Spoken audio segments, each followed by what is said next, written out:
Good evening, students. Today I will discuss with you Blondel, classification of political system. Uh, I will briefly, analyze why Blondel classified political system into five categories and what is the basis of his classification. Very briefly, we will discuss. Maybe it will be a 1 hour lecture or just slightly more than it. uh, when we talk about political structure, does it mean that it is buildings, or it is the structural part of the political system, or it is the functional part of the political system?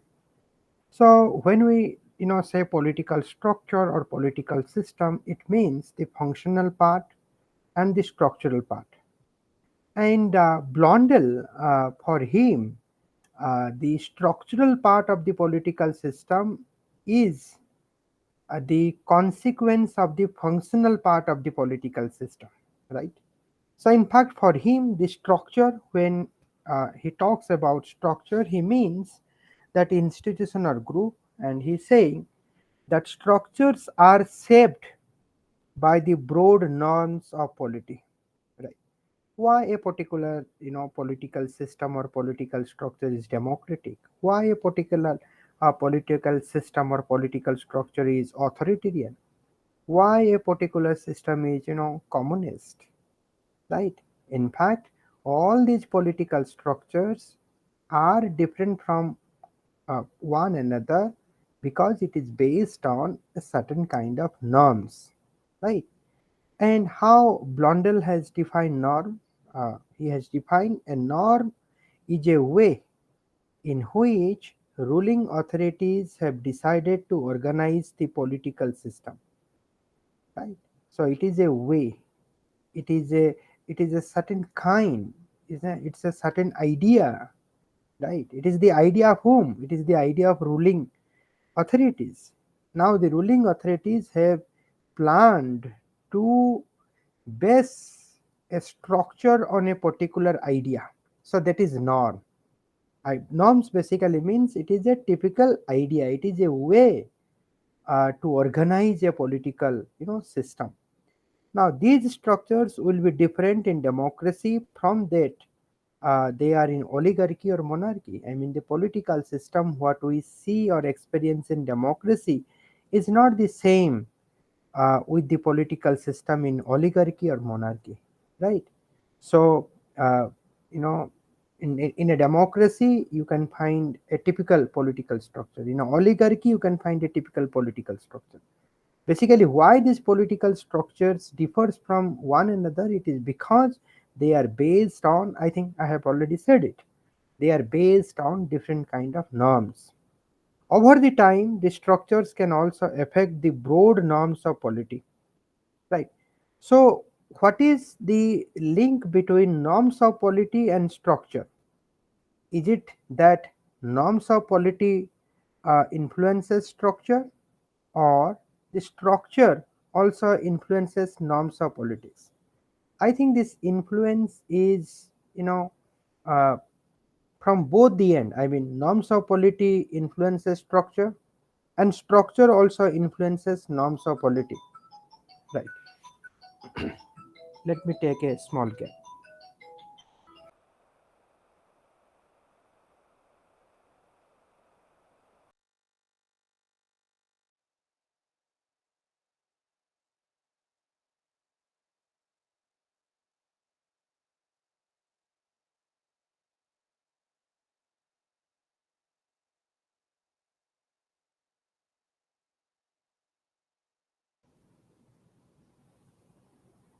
I'm sorry. There was a cough. Okay, I was saying that the norms of polity influences the political structure, and the political structure also influences norms of polity. Now, for Blondel, the influence of norms of polity over the structure is higher, or exact word he is using, there is a widespread influence of norms of polity over the structure, right? I mean, uh, the structure of a political system is defined by the norms of the polity, right? This is what the Blondel's main assumption.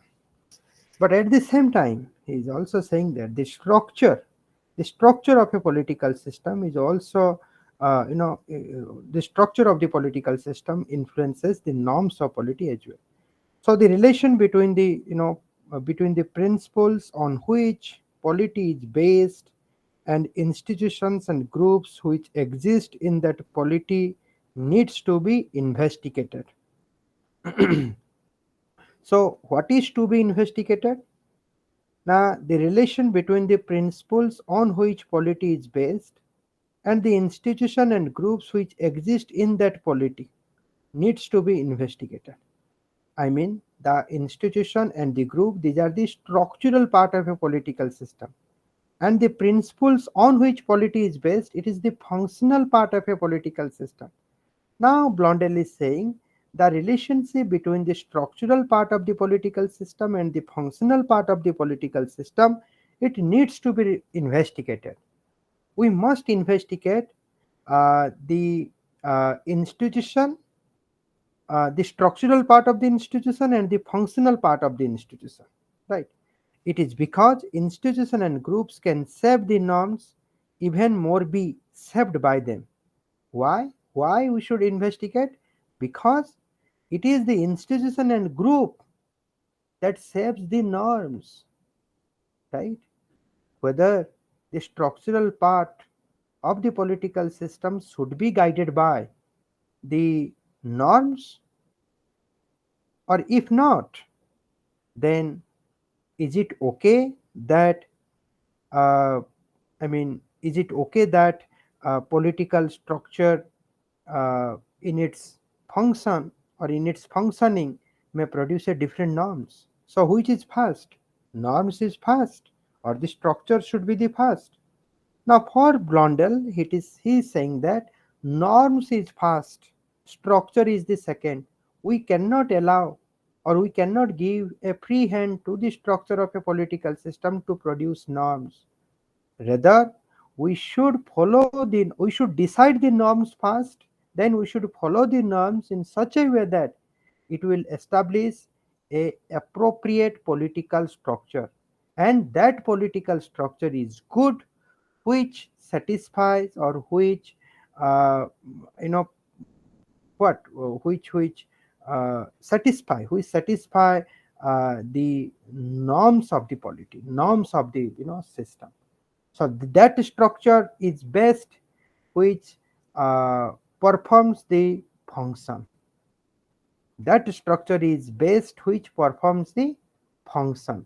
So it is the function for which the structure has been designed, right? So I hope that you got it. So then Blondel is saying there are three broad dimension of norms. So Blondel is giving importance to the norms, principles. There are three broad dimensions of the norms which helps to define the principle on the basis of which political system operate. And these principles define the space within which political system can be located. And this space is known as the normative space, on the basis of which five main political system can be distinguished. Right. Now here Blondel is making things clear. He is saying that there are three broad dimensions of the norms. And on that basis, there are five political system which can be distinguished. Right. And what are those three broad dimensions of the norms?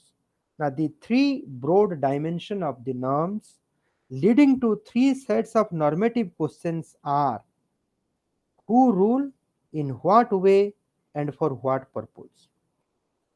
Who rule, in what way, and for what purpose? These are the three dimension of norms leading to three sets of normative questions. When I'm saying who rules means who should rule. Is it one person should rule, or many persons should rule, right?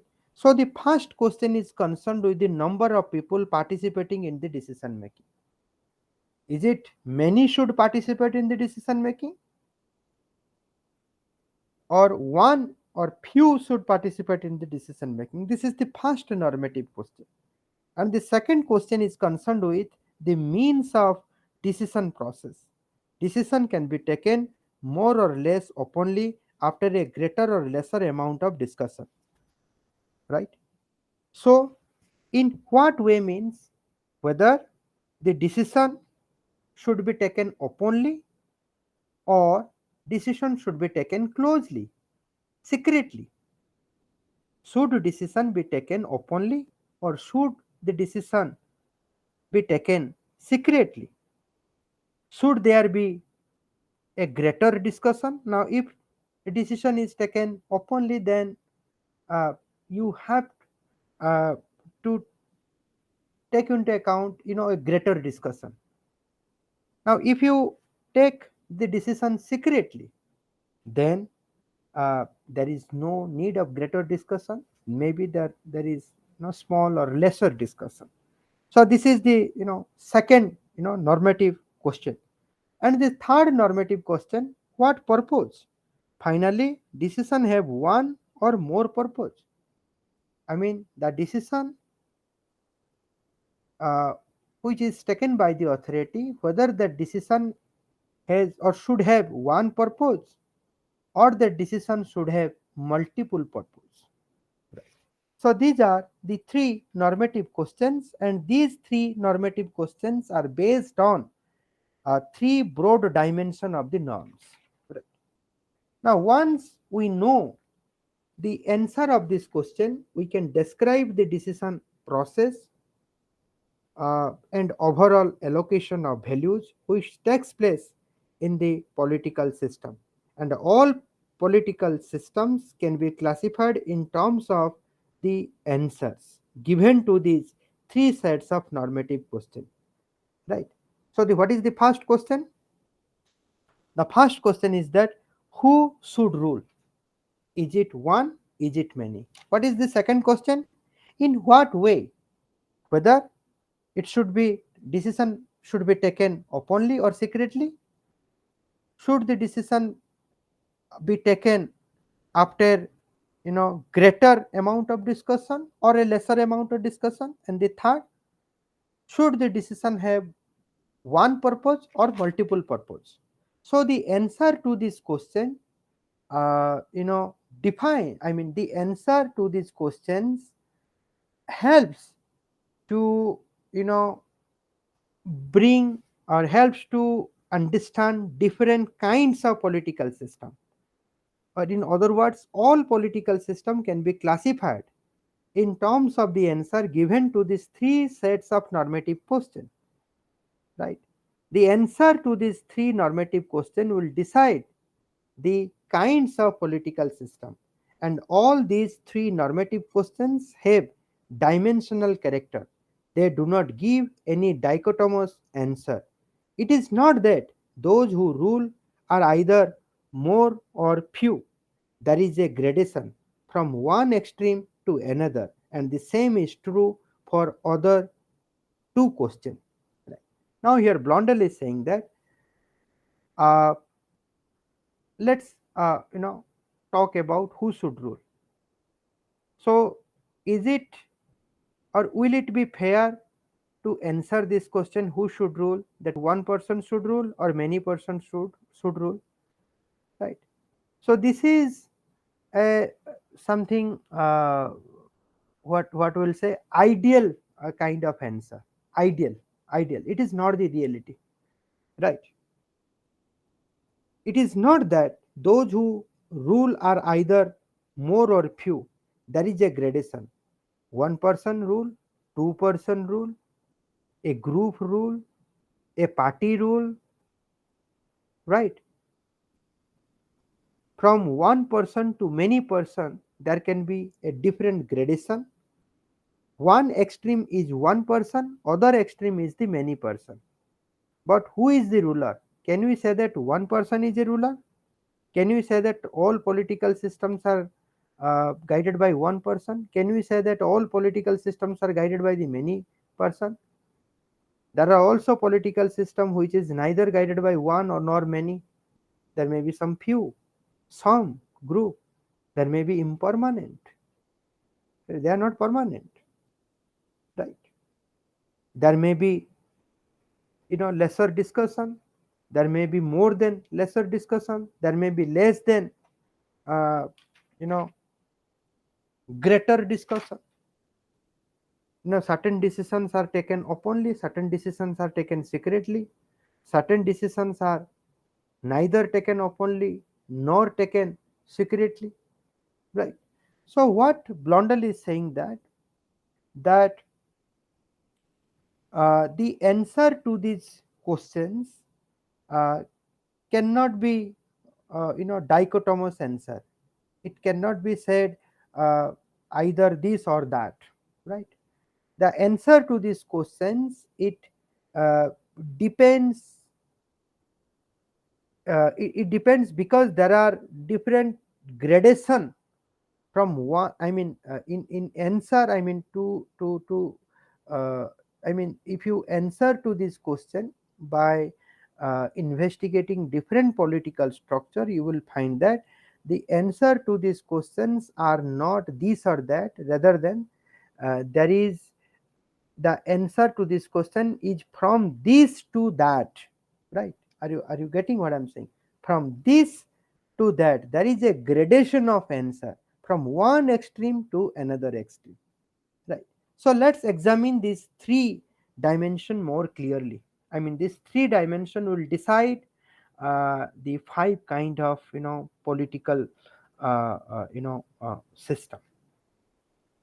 So the first is the who rules, the extent of participation, the extent of participation and of democracy. Now, if decisions are taken by all members of the polity, then the system is called democracy. Now, but no polity approximates this situation. Will you find a democracy in true sense anywhere? In fact, no. No polity approximates this situation. In fact, Rousseau viewed that full democracy is impossible. And Rousseau viewed that full democracy is impossible. The other extreme is the monarchy. It is ruled by one. When it is ruled by all, it is democracy. And Rousseau is saying democracy in true sense is impossible. And when it is ruled by one, it is called the monarchy, and in which one person rule. And this is too is also, it's so unlikely as to be considered impossible in a polity of any size, right? So, uh, in reality, rule by all or rule by one is near to impossible in polity. Thus, what we find in the real world would real world are a large number of intermediate position, various types of oligarchy, various types of oligarchy, right? So in reality, you will not find democracy in true sense, and in reality you cannot find monarchy in true sense. In reality you will find different kinds, different types of oligarchy. Now, so coming to the second dimension, that is means of government, right? I said now who rules, what way, and for what purpose, right? Second is the means of government, that is liberalism versus authoritarianism. Let me take 1 minute gap, then I'm coming back.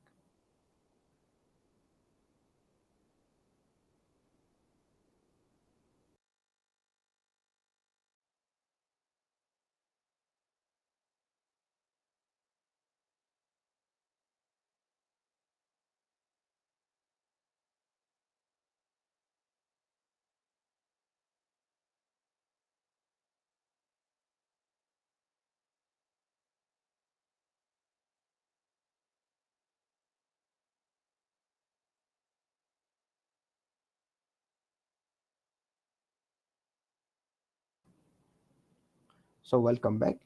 So the second dimension is the means of government, liberalism versus authoritarianism. I mean, the second question was concerned with the means of decision process, right? Whether decisions should be taken, more openly or less openly, whether there should be a greater discussion or lesser discussion, right? Now there may be, many, some, or no restriction on the discussion, right? Discussion on a decision, and a decision, should decision be taken, after the discussion, and if yes, I mean, what is the extent to that discussion? Should there be many restriction on the discussion? Should there be some restriction on the discussion, or should there be no restriction on the discussion? Discussion of what? Discussion of alternative standpoints with respect to decision by the members of the polity. So different members of the polity, with regard to the decision, they have alternative standpoint, and discussion happens this member on their, standpoint, right? And when there is a discussion, there should be no limitation, or there should be some limitation, or there should be many limitation. So the extent of restriction makes a system liberal or authoritarian, right? So in a liberal system, there is no restriction, or there is some, few restriction. But in a authoritarianism, there is many restriction. Right? In fact, there is no, there is many restriction. I mean, there is no pre-discussion in authoritarianism. Right now, Blondel is saying that again, you cannot find a political system where there is the absence of restriction, or where there is full of restriction. Right? Again, this is the ideal type. Right? Why ideal type? Because you cannot find it in reality. Right? You cannot find a system with no restriction. You cannot find a system with, you know all many restriction. In reality, absolute liberal or absolute authoritarian system does not exist. Hence, political system can be more or less liberal, more or less authoritarian. So absolutely liberal regime to Blondel you cannot find, and absolutely authoritarian regime to Blondel you cannot find. Right now, Blondel is searching political system in reality. So that's why he is defining the extreme, and from the extreme he tries to, derive the really existing political system. So the next, last dimension is the purpose or the goals of governmental decision making, whether the decision should have one purpose or multiple purpose. Now the nature of a political system also depends on the aims of the decision maker. Aims of the decision maker. For example, or for instance, two political systems may be authoritarian but may have different according to their actions they take with respect to property, social structure, or education. Hence, there may be conservative authoritarianism and progressive authoritarianism. Right. So the third dimension is all about, decision may have one or multiple purpose. Right. What is the purpose uh, of the decision? Right. What is the purpose of a political system? Right. So here Blondel is saying that suppose, uh, you know there is, authoritarian political system, but two authoritarian political system may be different from each other, because two authoritarian political system may have different purpose, right? Maybe one kind of authoritarian political system is, having concern towards the property, or having respect towards the private property, towards social structure, towards education. Hence, one can say that this is a progressive authoritarian structure. And some authoritarian, structure, they can be, conservative, right? So the conservative authoritarian structure or authoritarianism believes in equality. And the progressive, authoritarian structure believes in equality, but they are authoritarian, right? Uh, you know uh, they impose, progressive authoritarianism. They uh, you know use authority to impose equality over the society. And the conservative authoritarianism, they again they use courts, state power to impose inequality in the society, right? So these are the, three dimension of the norms, or three normative questions. And from these three normative questions, Blondel, finds there are six extreme. So first extreme is democracy and monocracy, right? Democratic or monocratic. One hand there is democratic, other hand there is monocratic. Let me share something so that you can understand.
Now from this diagram you can see that on one extreme you can find this is democratic, other extreme there is monocratic or monarchy, right? This is one extreme, right?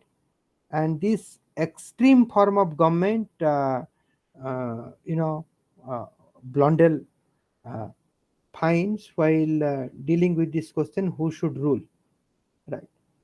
Another extreme you can see, one political system can be liberal and authoritarian, right? So ideally speaking, there is no absolute liberal political system, there is no absolute authoritarian political system, right? But these are the two extreme, and these two extremes Blondel based it on means of government, or while answering this question, what way the decision must be taken, right?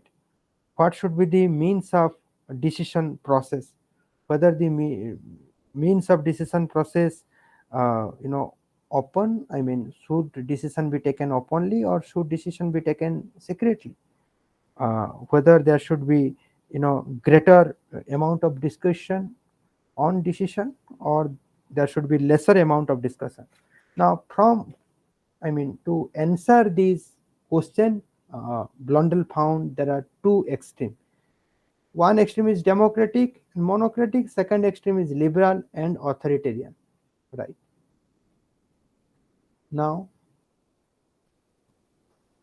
uh, while dealing with the third dimension, that the purpose of the government, right?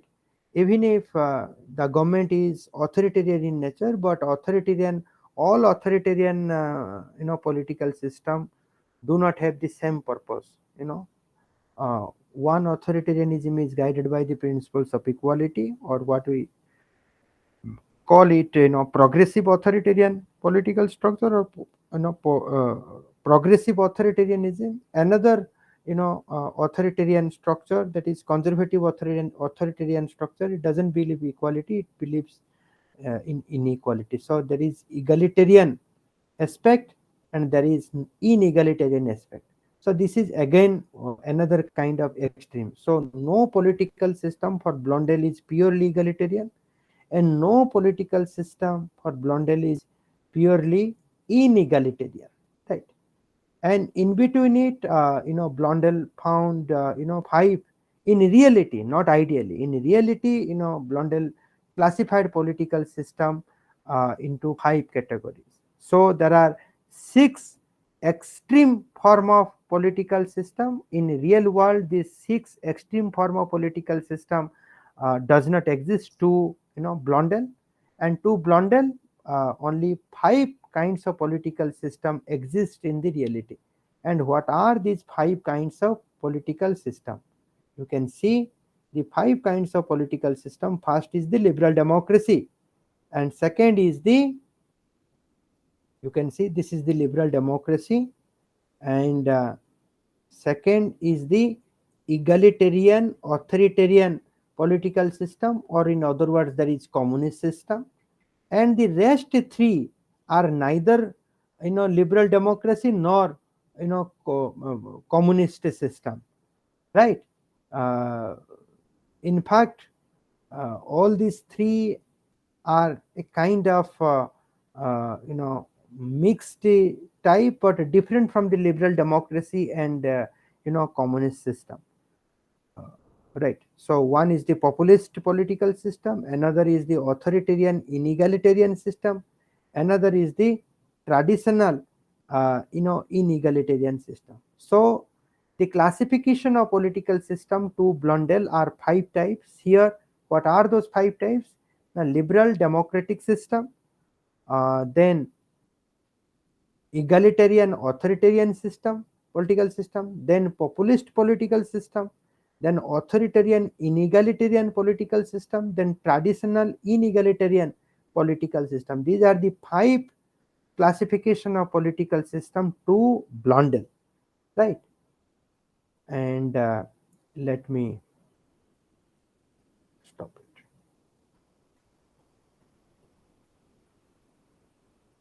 Okay. So from this diagram, we found that there are, you know, based on three types of norms in the world today, there are five types of political system: liberal democratic political system, egalitarian authoritarian political system, then traditional inegalitarian political system, then populist political system, then authoritarian inegalitarian political system, right? So before I move, further, let me take 1 minute gap, then I'm coming back.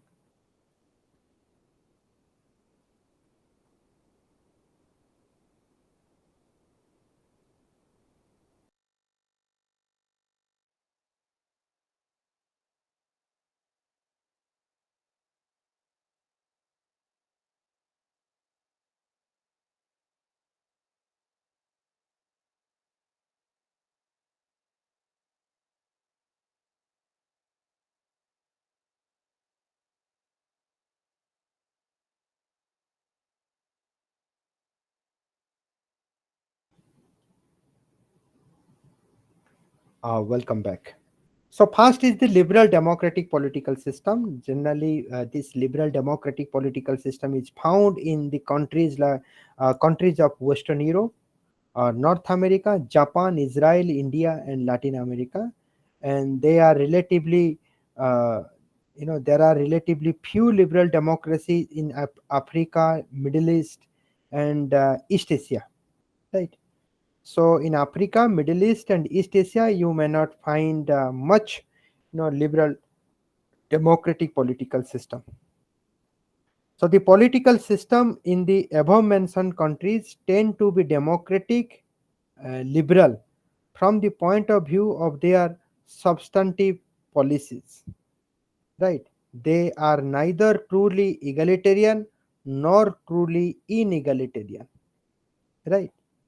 So in a liberal democratic setup, democracy, equality is a very fundamental principles of democracy. When you talk about democracy, we cannot dismiss equality. But at the same time, when we give importance to the, liberalism or liberal, then we cannot, disregard the freedom, right? So in liberal democracy, you know that importance is given on the individual's freedom and equality. Hence, freedom will produce the once you are making individual free, you are giving a license to the individual's freedom to his or her own creativity. Then indirectly you are also you are also tilting towards inequality. But at the same time, uh, in liberal democratic setup also there are certain affirmative action, certain social justice policies. So all these affirmative action and social justice policies are based on the concept of equality. So in a liberal democratic setup you can find equality and inequality. I mean, it is neither truly based on equality nor it is truly based on inequality. So you can find both the things in a liberal democratic setup. And the normative principles of such political system compromises between the extreme of full equality and gross inequality, right? It means the liberal democratic system, it doesn't provide full equality. At the same time, it doesn't provide gross inequality, right? So gross inequality is avoided by the liberal democratic system, and full equality is not ensured. Because why full equality is not ensured? Because it gives importance to the individual freedom as well. So this political system express the moderate degree of openness and can compete for support through election. So what it means, in liberal democratic system, there is openness, but that openness is, it is in a moderate sense. It is, there is a moderate degree of openness. It is not uh, 100% open. So there is also the necessity of secrecy in this political system. And here, uh, you know one can compete, and a competition is allowed in a liberal democratic political system. Competition is allowed, and you can compete, and you are competing for what? You are competing for support. You can compete to for the purpose of getting support and through election. So this is liberal democratic political system. In many countries you can find this liberal democratic political system. And the second category of political system around the world is the egalitarian authoritarian political system, or in other words, communist system. Now, to Blondel, this egalitarian authoritarian political system, mostly the communist political system, marked by egalitarian uh, but truly authoritarian and democratic. So here Blondel is saying that this egalitarian authoritarian political system, it is based on equality, it is authoritarian in nature, and it is democratic. So these are the three characteristic of egalitarian authoritarian political system. And this egalitarian authoritarian political system, in bracket I am saying this is the communist system, communist political system. It is found in Soviet Union, China, North Korea, Mongolia, Vietnam, Cuba, Angola, and Ethiopia, etc. And the authoritarian character of this political system is well known.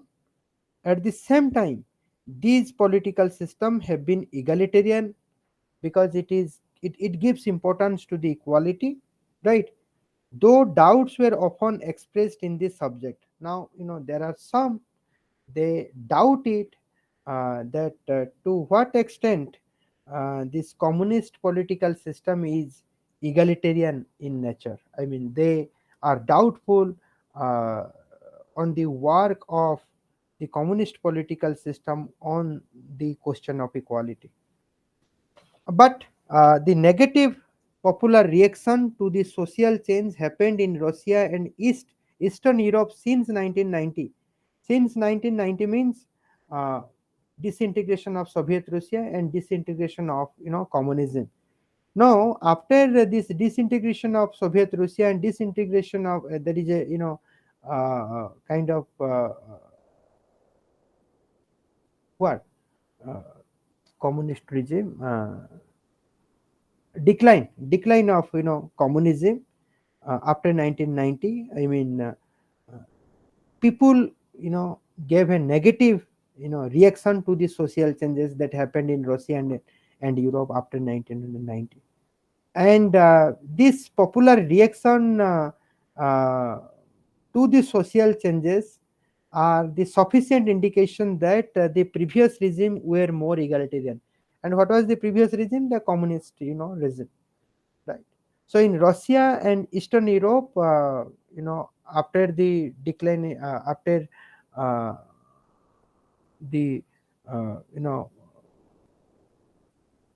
what is decline of communism, the social changes what happened in those two countries, and people uh, gave a negative reaction to this, to that changes. And that provides a sufficient proof that the previous regime, that communist regime, that was more egalitarian, because people were having a kind of tacit support to it. Now, the communist political system has been characterized by an extensive, developed social security, right?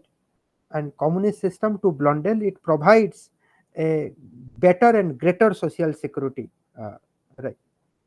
Extensive developed social security system which has provided the whole population with the basic equality of provisions with respect to education, health, and pension. So to Blondel, the communist system provides social security.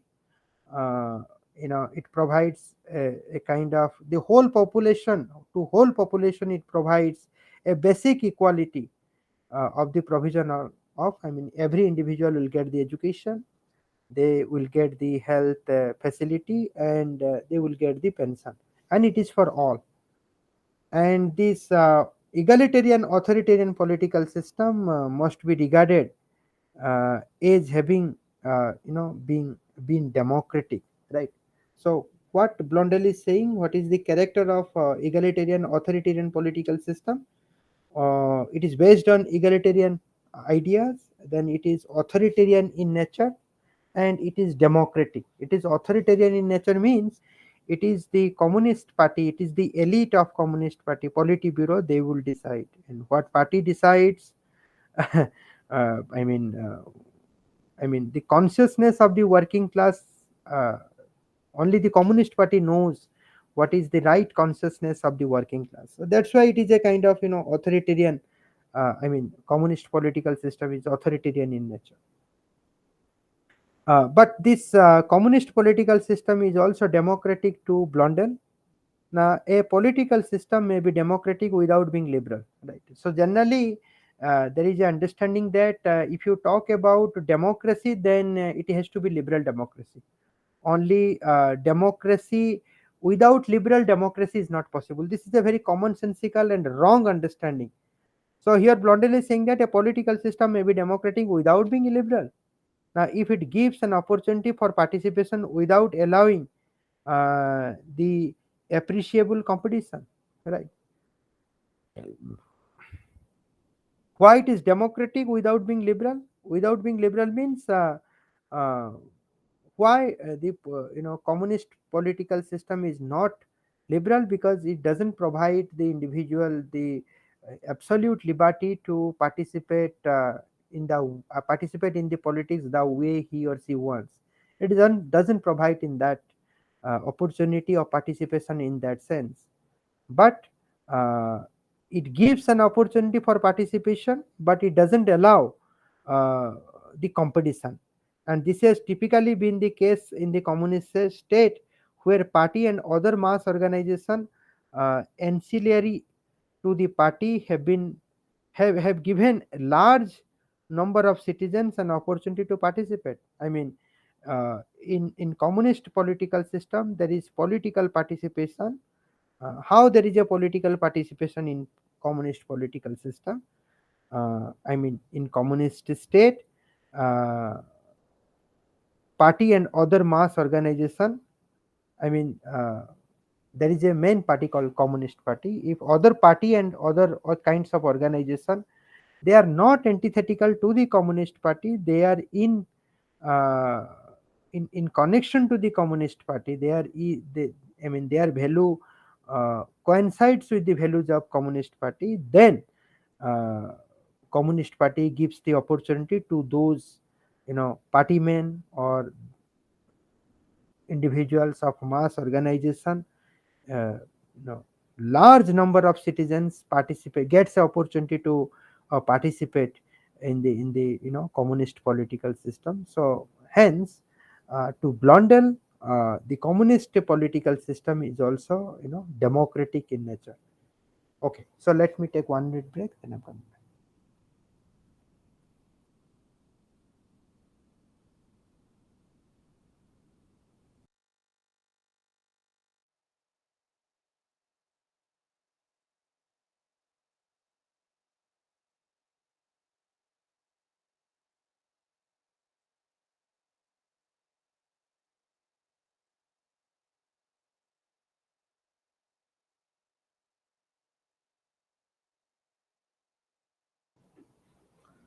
Welcome back. Coming to the third kinds of political system, that is known as the traditional inegalitarian political system. Now there are political system which is neither liberal democratic in nature nor communist in nature, and these countries fall into three groups. One such group, and what are these three groups? I mean, countries which neither follow the liberal democratic model or nor the egalitarian authoritarian or communist model, and countries fall into three groups. I mean, countries who doesn't follow either liberal model or liberal democratic model or communist model. They fall into three groups, and what are these three groups? These three groups are the traditional inegalitarian political system, populist political system, and authoritarian inegalitarian political system. And one such group is the traditional inegalitarian political system, which have maintained the traditional norms which once prevailed widely across the world. So, traditional inegalitarian political system means the political system that is based on the traditional values, right? And these countries are absolutely absolutist in nature. I mean, the countries what follows this traditional inegalitarian political system, these countries are absolutist in nature. Their head of the state is usually a monarch, and uh, he rules the nation by the loyal support of the large majority of a population, right? So these are the nature of traditional inegalitarian political system. And what is the first nature of traditional inegalitarian political system? That is, first, it is, I mean, the countries which is guided by this traditional inegalitarian political system, it is absolutist in nature. First characteristic. Second, the head of the state of such political system is usually a monarch. And third, the monarch rules the nation by the loyal support of large majority of population. So large majority of population, they have a loyal support to that monarch. So these are the three characteristics of traditional inegalitarian political system. And such type of political system is very rare to Blondel.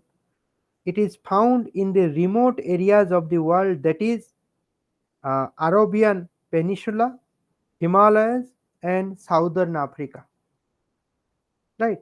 So such kind of political system today in this world is very rare.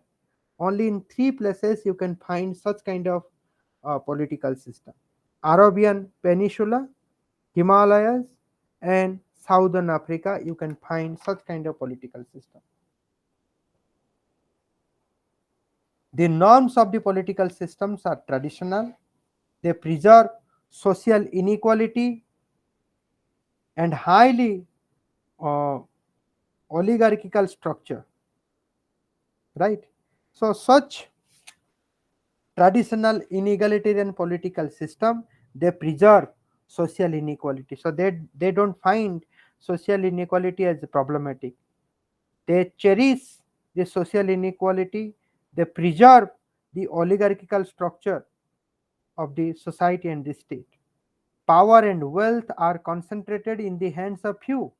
Hence, political opening of the societies are limited. I mean, everybody cannot take part in the politics.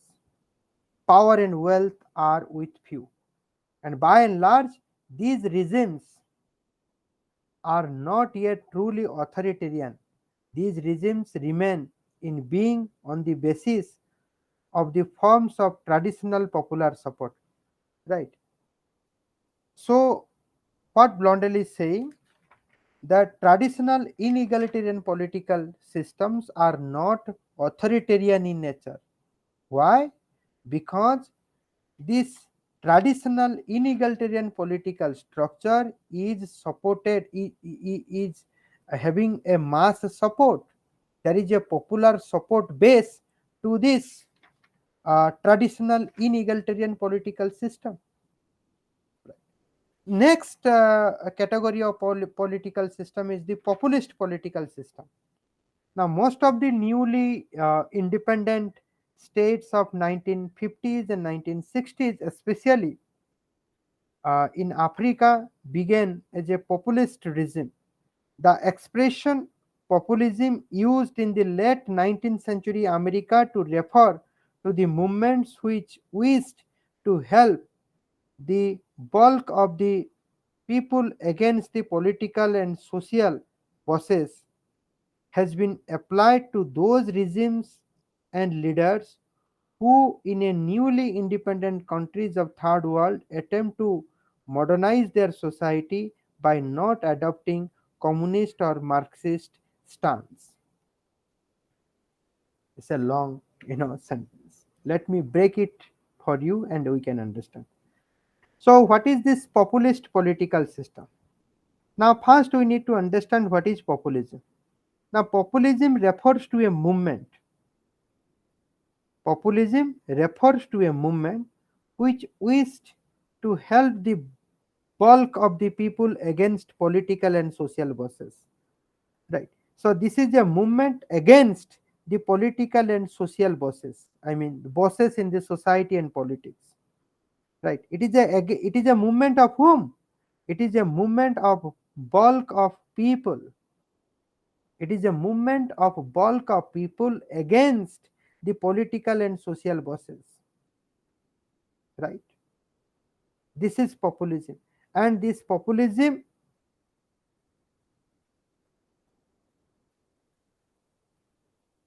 I mean, this populist political system, it was found in Africa.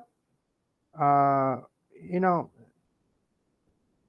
most of the newly independent state of 1950s and 60s, especially in Africa, began as a populist regime.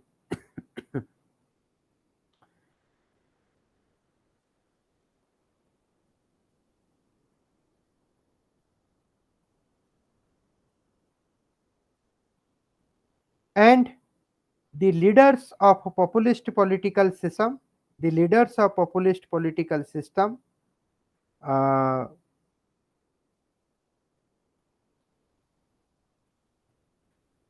the leaders of populist political system, they try to modernize their society by not adopting communist or Marxist standpoint. Right. So they are not follower of the Marxist path, but they want to modernize their society. So populist regimes typically born in reaction to traditionalism, because traditionalism believes in political and social bosses. Now populist political system or populist regime, it is against the social bosses. Populist system believes in movement by a bulk of people against the political and social bosses. So populist regime is against traditionalism. They tend to be halfway between the democracy and monocracy. Right. So this populist political system is neither democratic in nature or it is, what I will say, it is monocratic in nature. Right. You can, why it is a halfway between the democracy and monocracy? Just think about, Aam Aadmi Party in India. Think about the Aam Aadmi Party. It sounds that it is the party of Aam Aadmi, it is the party of common man. But you can find in Aam Aadmi Party only Arvind Kejriwal.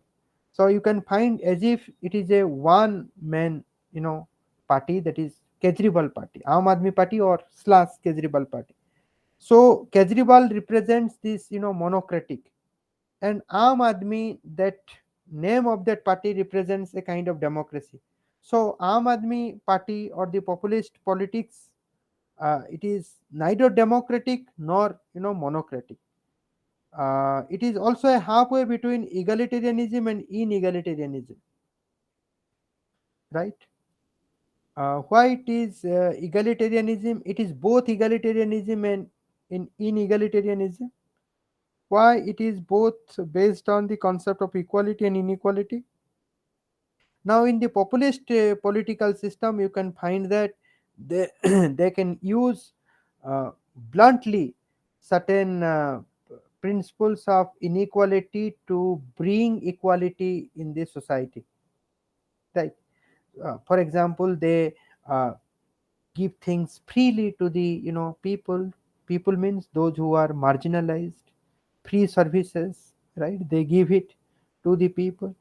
Now the free services, it is both, I mean there is free services has equal, I mean component of equality and component of inequality. Free services has both, and it is between the liberalism and authoritarianism. Here you can find the Aam Aadmi. It sounds that as if Aam Aadmi is absolutely free in such political system, in such populist political system. But in reality, you can find that since it is a one man show, you can find that the leader becomes, authoritarian. So you cannot say that this populist political system is purely, it is liberal or it is authoritarian. In fact, it is a halfway between, it is a half liberal, half authoritarian. You can say that it is half democratic, half monocratic. It is half egalitarian and half inegalitarian. Right? So this political system is relatively rare in a newly independent countries, right? Uh, but without a strong leader, I mean that is another characteristic of populist political party, that without a strong leader or charismatic leader, the regime may convert to a different form, maybe become the authoritarian, in egalitarian political system. What is saying that you know populist political system, relatively it is very rare in the newly independent countries. In India you can, uh, though every political party they blame the other party that they are following the populist agenda, but in India one can say that you know Aam Aadmi Party, I mean people say that, and Aam Aadmi Party follow the populist politics, right? So in populist political system, the leader must be very strong. So without a strong leader, populist political system, cannot exist or cannot continue as a system. So there must be a strong leader. There must be a charismatic leader, and without this strong leader and charismatic leader, uh, this populist political system may convert into a different kind. And here Blondel is doubting, may convert to authoritarian, inegalitarian, uh, you know political system. And this authoritarian, inegalitarian, what is this authoritarian, inegalitarian political system? Now that is the fifth type of political system in Blondel models of classification of political system. So this fifth model is the authoritarian, inegalitarian political system. Now, this authoritarian, inegalitarian political system, it emerged as a reaction to the traditional system. So, populist political system, it is also against the traditional system, and this authoritarian, inegalitarian system is also the traditional system. And what is this authoritarian, inegalitarian system? Now it is not only a reaction to the traditional system, it is also the reaction to the liberal democratic political system. And what is the example of authoritarian uh, inegalitarian political system? We can take the example of fascist political system and Nazist political system. They are the prime example of such political system, and both fascism and Nazism, it was a kind of reaction to the liberal democratic political system. And it may also be a reaction to the populist regime. So this liberal sorry so this authoritarian in egalitarian political system, it is also a reaction to the populist regime. So I mean, it is a reaction to the traditional system, it is a reaction to the liberal democratic political system, it is a reaction to the populist system. Now these political systems are first and foremost authoritarian in nature, and there is widespread of belief among the authorities that politics can be abolished. Here politics can be abolished means politics should be abolished. I mean, such political system, this authoritarian inegalitarian political system, I mean, it spreads a belief that uh, that politics should be abolished altogether, and the state should not be guided by the politics, rather the state should be guided by the management and administration. So popular representative, they will not control the state, it is the bureaucrats, they will control the state. However, some authoritarian inegalitarian regime have had to accept a degree of politicization and set up organization to enroll population to a mass party whose primary purpose is to express support for the leaders and for the regimes. So, in general, this in authoritarian, inegalitarian political system, they are anti-politics. They, for them, politics should be abolished. But there are some authoritarian, inegalitarian political system or regime. One can find some degree of politicization. Even uh, such regimes set up organization, and what is the purpose of that organization? The purpose of that organization to enroll the population uh, to a mass party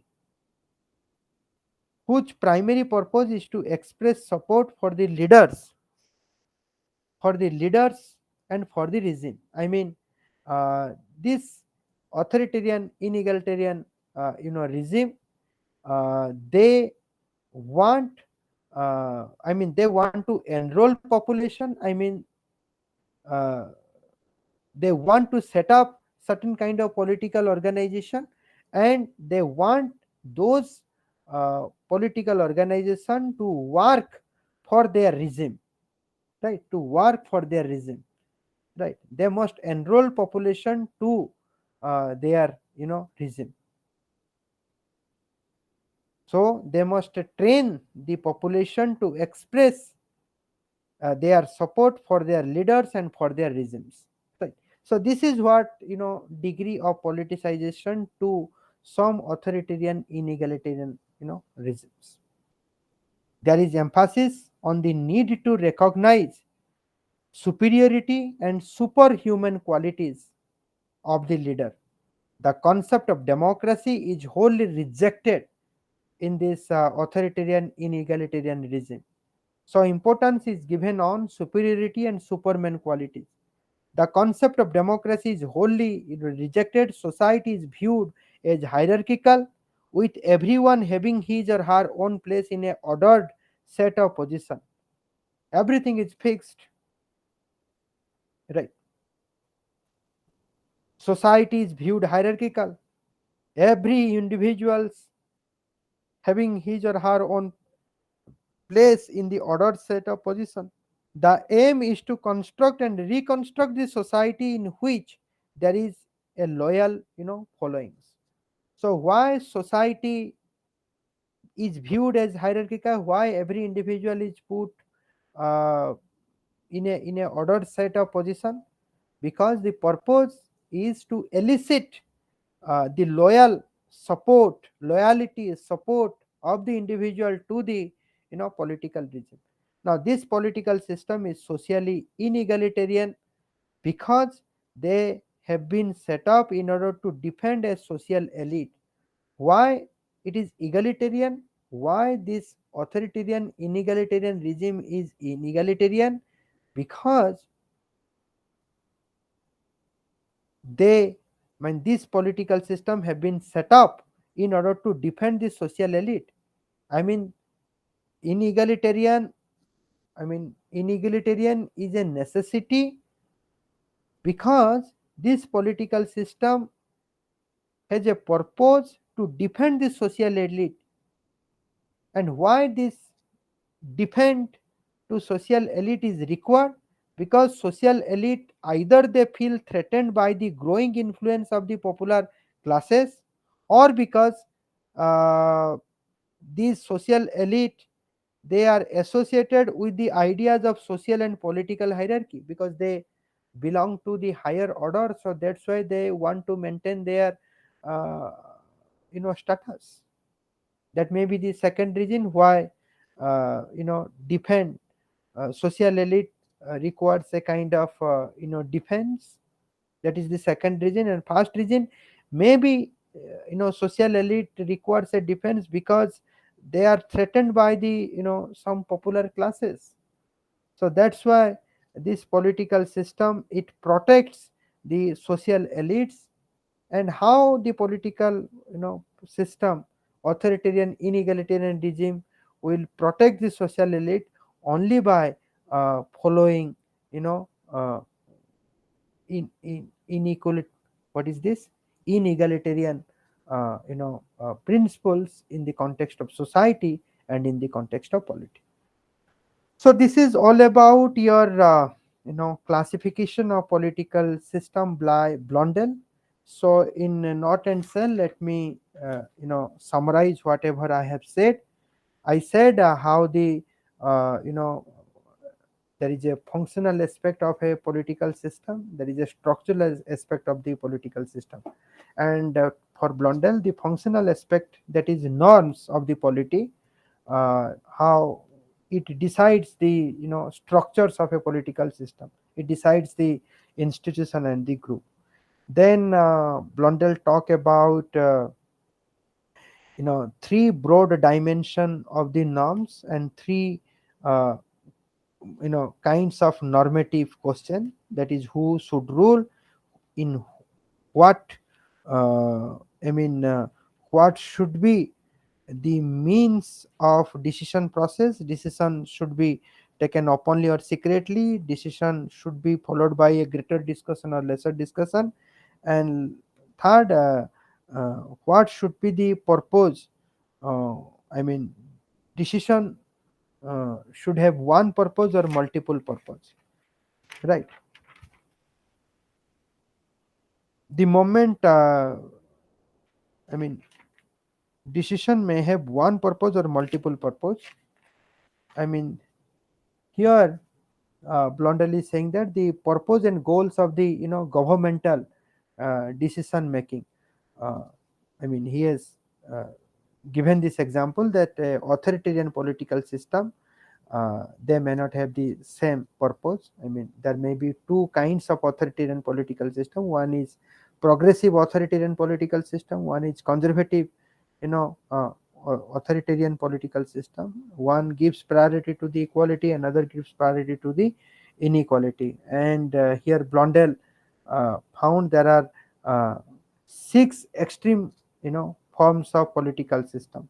There are six extreme points. Democratic is one extreme, democratic political system is one extreme, monocratic political system is another, liberal political system is one extreme, authoritarian political structure is another extreme, then egalitarian political structure is one extreme, inegalitarian political structure is another extreme.